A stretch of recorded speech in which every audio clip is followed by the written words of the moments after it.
This short screencast will show you how to use your data to make it much more effective visually. I'm going to demonstrate using the gender data. At the moment, there is way too much data to use here. We don't need to know what the different groups got.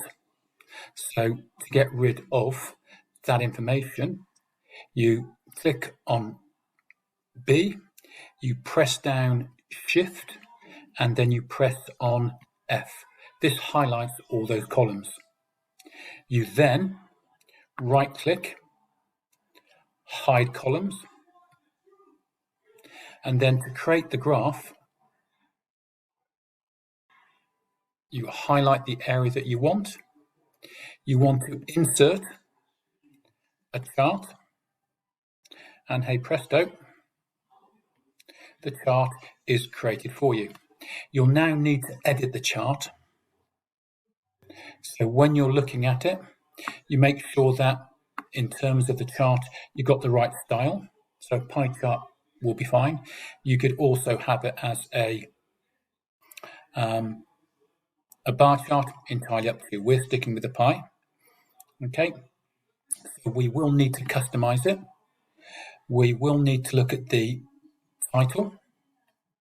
So the chart title currently just says total. That's not the title.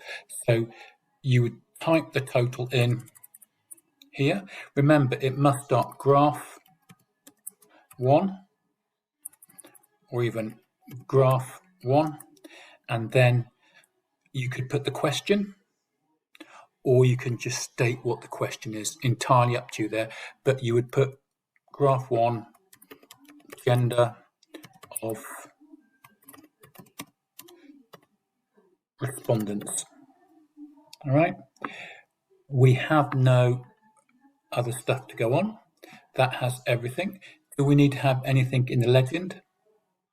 No, that's all fine. The text color is fine. So that graph is now ready and complete. However, if you had a different graph, so for instance, if you had a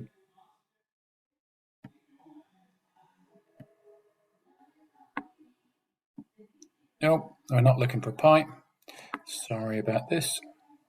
Okay, pie chart is looking very popular at the moment. We want a bar. Yeah, again, the total is completely wrong. And at the moment, you've got gender, which is correct in terms of that. You don't need to alter that. However, what you may not have is you've got the total set. So basically, you've got everything that you need. Unless, however, this is in percentages. If this was a percent, you'd need to have total percent. All right, I'm going to stop there and just remind you what we've done. We have created different styles of graphs. We have edited the chart.